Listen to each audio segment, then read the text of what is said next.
Hey guys, we're back in my dining room for another dining room cam video. I wanted to talk about, I did make a decision about my work planner, so I wanted to talk about that. I wanted to show off my slimline, which I've had for months now, but just never got around to showing. And then show also this interesting, very well used binder Juan found at the thrift store yesterday. So anyway, we'll start with this, I guess. This is, Juan bought it for $1 at the thrift store. I think he thought I would be pretty stoked. It's a Bond Street. I'm sorry that that's mirroring for you. It's a Bond Street organizer. I don't really know anything about it. I did look up, and Bond Street these days appears to be kind of a lower end producer of like briefcases and pad folios and stuff like that. This one is actually, it's pretty nicely made. It's definitely well used. It looks like the pen loop was not. I'm amazed how many of these old, I use the pen loop in mine like all the time, and I'm so amazed when I look at so many of these older ones that it looks like the pen loop was never used. But usually it's like this pen loop is pretty itty bitty, and maybe or it's just, people like my father who carry a pen in their pocket. So, it does not have tabs at the end of the ring mechanism, but if you put your thumbs under the rivets there and press down, whoops, not the other way, sorry, put my knuckle under, it pops them open. I don't know if that's how you're supposed to open it, but very well used. The closure is pretty deteriorated. But anyway, it's pretty cool. Juan brought it home, $1. Not too bad, eh? This is the slimline. It's a 3CL made in England. It is black. I don't really know how old it is, but some of these inserts are dated 1986, 1989, 1991. It has like a London Underground, the Intercity train, a couple of very out-of-date maps of London. I was looking at how this was made.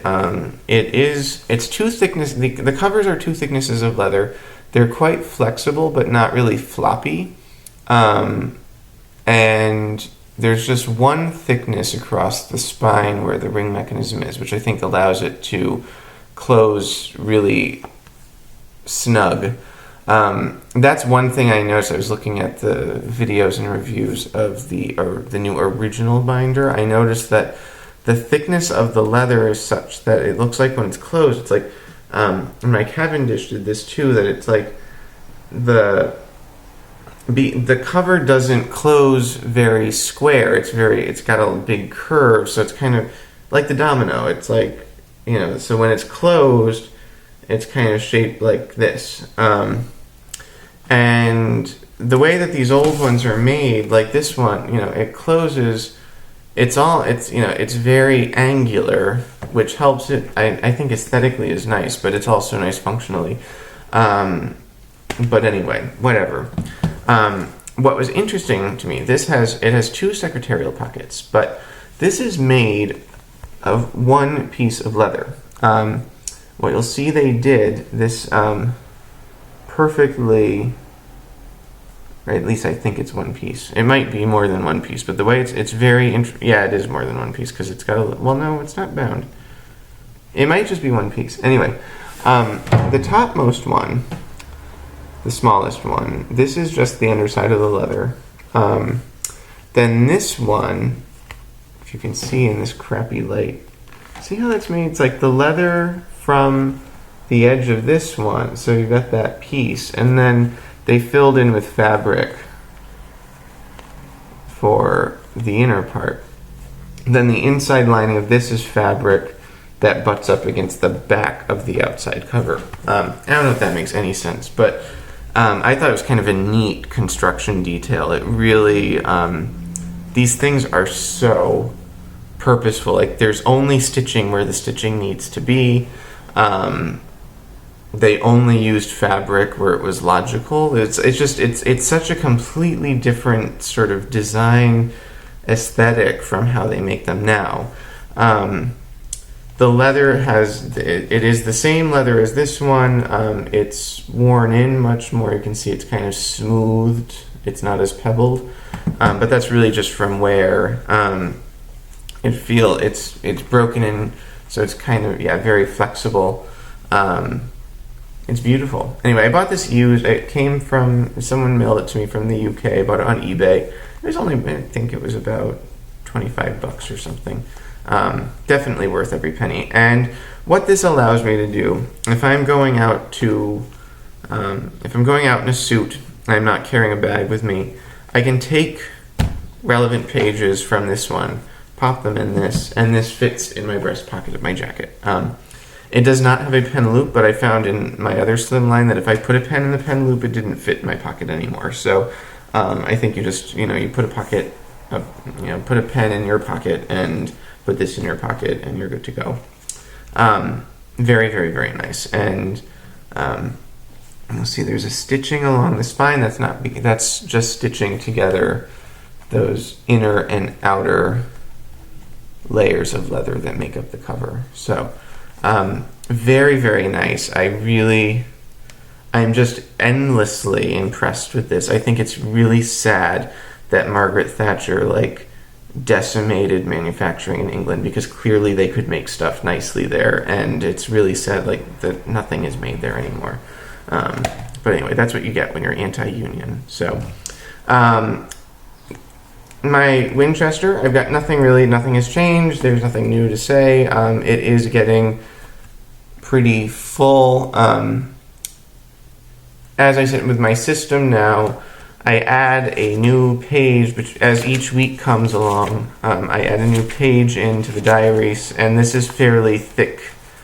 It's Clairefontaine paper. It's not thick, but it is noticeably thicker than the filofax diary pages.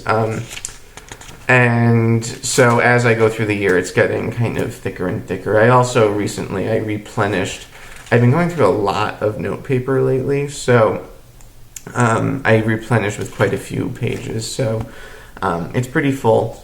Love this thing to death. But anyway, I was talking about... Oh, and then one last thing. So when Juan bought this old guy, it came with a fill. Let me just show you.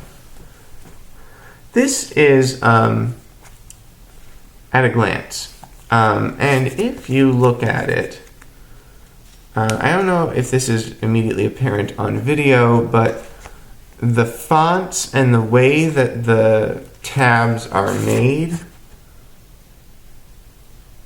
is absolutely identical to how filofax branded tab dividers are made. It's like even the fonts are made, the spacing is the same. I really like the navy and white alternating color. But anyway, I thought that was really interesting, because I think that I had sort of assumed that filofax used its own manufacturing somewhere in the world to make this stuff. But apparently there is some manufacturer who's making this stuff for filofax, and apparently also at some point was making it for At a Glance. Now, At a Glance is a US company. They sell lots of planner products. I don't think that they sell any ring-bound planner product anymore, but apparently they did at whenever these were. I don't know if they have any date on them anywhere. Doesn't look like it. I don't see anything. Anyway, pretty nice stuff though. So anyway, I just thought that was interesting. And I might actually, at some point, if I need a new address register, these nicely have, like the Franklin Covey stuff and Daytimer, you can actually write your addresses right onto the tab divider, so you save yourself some pages. You can do that in a slimline address book from Filofax too, but that only has lines for name and phone number. It doesn't give you the ability to throw the address in too. So I might think about using these. They're pretty nice. But anyway, I did make a decision about what I was talking about in my video from last week. I've been thinking about the fact that for various reasons, it makes sense for me to think about keeping a separate work planner. I'm a little iffy about whether that's going to work, but I think that I need to at least try it. And I spent ages with my Daytimer catalog, looking at everything that they had on offer. I thought about, they had ring-bound 2-page per day, and they issue each month, and it's not ring-bound, wire-bound, like a spiral binding. They issue a separate little book for each month of the year, with a storage box for all of them, and they also have like a month on 2 pages little booklet and an address booklet and a notebook booklet that all fit into a little like wallet cover that when closed up is smaller than this but a little bit bigger than this, and so I considered that. I considered different ring bound stuff. The only Daytimer ring-bound 2-page per day that really worked well for me was the desk size, which is the 5.5 by 8.5. The line spacing was comfortable to write on. It gave plenty of lines for the task list. It gave, you could schedule from like 7 in the morning until 11 o'clock at night, and it had the nice big notes page. When I looked at how I used those, though, last summer, around this time was when I first started using those, and they first of all, they gave about a third of one page was set aside for phone calls and expenses, and I never wrote anything on that part. I didn't usually fill the notes page more than halfway. So I thought that was probably kind of a waste of paper. The little spiral bound ones looked really nice, but I wasn't sure that they were going to be ideal. I was like, when you're getting close to the end of the month, are you going to end up feeling like you have to carry 2 of these little booklets, which kind of destroys the portability of the system. I also wasn't sure if I needed my work system to be quite so portable. It needs to be easy to carry in a hand, but it doesn't need to be tiny. I also don't want it to be bigger than it needs to be, so blah, blah, blah. So what I finally did, I pulled out all the inserts that all of the filled inserts that I've used over the past year or 2 years now. And I watched a bunch of my videos, and I read a bunch of my blog posts, and I kind of looked over the catalogs that I had for Franklin Covey and for Daytimer, and decided just to go with the Franklin Covey 2-page per day again. So rather stupidly, because I just sold all that stuff off, I now have a 2-page per day from starting in July for 1 year, on its way to me in the mail right now. And I also bought an open binder, so sort of this style, no zip or anything, but it doesn't even have a closure on it.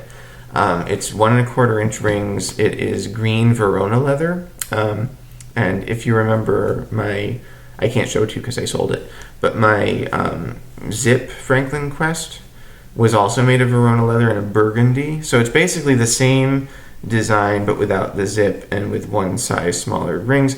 But I noticed that I was looking at the pictures, and in the zip binder, to accommodate the zip, the cover was about 1/2 inch, extended about 1/2 inch higher than the ring mechanism on both ends, and when the covers were wider.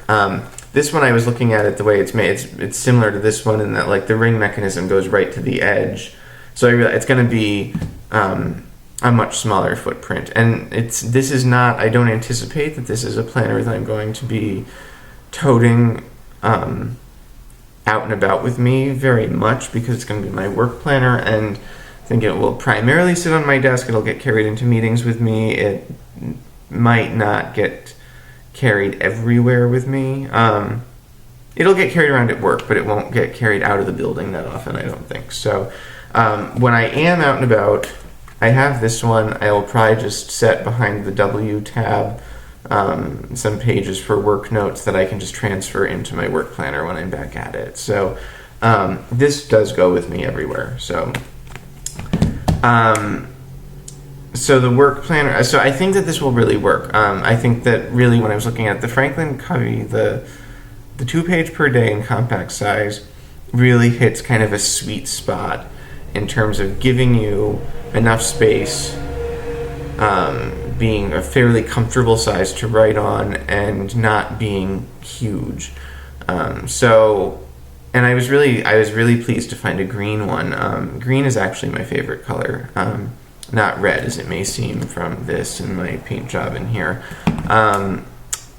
So I was really it's a nice sort of like a fern green color that I think looks really nice, and I'm excited to get it. I think it'll come in the mail today or tomorrow. And so I did, when I ordered the Franklin Quest stuff, I did sign up for a free trial of this shop runner service that they advertise that is some separate company, I guess, but they offer 2-day shipping. And miraculously, I checked the tracking information. It looks like it's going to be delivered to me today, and I just ordered it on Wednesday. Today is Friday. For those in the know, that is amazing for Franklin Covey. They are the slowest e-retailer that I've used in ever, as far as I can recall. I've bought stuff from eBay, from Amazon, from Daytimer, from all different online vendors. I have been shopping online for a long time. I've never had anything take so damn long to arrive as the Franklin Covey stuff that I ordered this past winter. So, and at first I thought, well, maybe it's because, I live in Connecticut and they're shipping it from Utah, and maybe that's why it's taking so long. It's a long way to Salt Lake. Although it didn't really make sense because I bought the Franklin Quest binder I bought at the same time was also shipped from Salt Lake City via U.S. Postal Service, and it got here in like 3 days. And the stuff from Franklin Covey was shipped via UPS and took like 10 days to get here or something. Like a full... It was basically like, I think it was like 2 weeks. I ordered it like on a Friday, and it came like 2 Thursdays later. The second Thursday after that. So, I thought maybe it was because I was fairly far away from Utah, but then Rory, of Rory Rant, who lives in New Mexico, which is like right next to Utah, said that when she ordered stuff from them, that it also took like 2 weeks to arrive. So clearly it's just, I don't know, it's absurd. It was agonizingly slow. So, pretty excited over this 2-day shipping. I don't buy enough stuff from them to justify paying an $80 annual membership fee to get this service, but I thought it was worth. So, I'll probably let the free trial wind out and probably cancel it because I can't unless I see myself buying a lot of other stuff. So, anyway, I've rambled on long enough. Hope you enjoyed the video, and I'll show you when these new planners things come. I'll definitely make a video about them before I bring them into work. Alrighty, y'all. Have a nice one. Bye.